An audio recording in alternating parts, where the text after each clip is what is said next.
Hello friends, good morning. আশা করি তোমরা সবাই ভালো আছো, আমিও ভালো আছি। আজকে সকালবেলা মঙ্গল আরতি সেরে এই ছাদে দাঁড়িয়ে দাঁড়িয়ে জব করছি। তো তারপরে যাব নিচে ফুল গাছে ফুল তুলতে। আর দেখো ভোরের আকাশটা কেমন সুন্দর লাগছে, একদম নিরিবিলি। সবে রাতটা কেটে সকাল হয়েছে, বাজে 5:30। 8টার মধ্যে তোমার দাদা আবার বেরিয়ে যাবে, তার জন্যে খুব তাড়াহুড়ো করে কাজ করতে হবে। আর এই দেখো, তোমরা অনেকেই আমাকে বলেছো যে তোমাদের ঠাকুরঘরটা দেখাও, ঠাকুরঘরটা দেখাও। এই যে আমার ঠাকুরঘর। ভোরবেলা পুজো সেরে সবে প্রসাদ তুলে এই ভিডিও করা শুরু করে দিয়েছি। আর আমি নিচে ফুল তুলে সব কাজ সেরে নিয়ে আবার তোমাদের সঙ্গে দেখা করছি। তো সব কাজ কমপ্লিট হয়ে গেছে, তোমাদের দাদাও খেয়ে চলে গেছে। আমার সোনাই পড়তে বসেছে। পড়তে বসা তো নয়, ওর শুধুই দুষ্টুমি, কিছুই তো পারে না।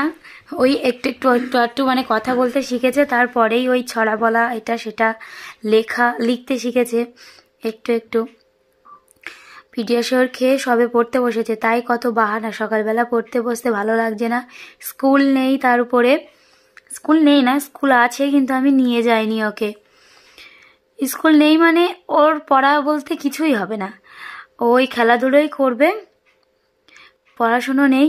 এই আবার বিকেলবেলা পড়া আছে, তখনও পড়তে যেতে চাইবে না। পড়তে বসলেই শুধু খেলা করার চিন্তা। পড়তে বসার আগে 1 রাউন্ড হয়ে গেছে, সাইকেল নিয়ে বেরিয়ে পড়েছিল, এখন এই বসে বসে খেলা করছে একটা কাগজ নিয়ে। এদিকে তোমার দাদার খাওয়া দাওয়া হয়ে গেছে, বেরিয়ে যাচ্ছে কাজে।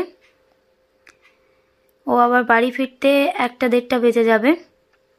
তো চলো রান্না কি কি হবে তোমাদেরকে দেখাই। তো আজকে রান্না হবে শাক, আর এদিকে ভাত বসিয়ে দিয়েছি, আর মিটুলি আছে, মিটুলি ভাজা। আর ওদিকে বাবা নয় খেলা করছে, মা খাওয়ানো হয়ে গেছে মায়ের। আমাদেরও সকালবেলা খাওয়া দাওয়া হয়ে গেছে, রুটি। আর মা এদিকে এই শুয়ে আছে, শরীরটা ভালো নেই।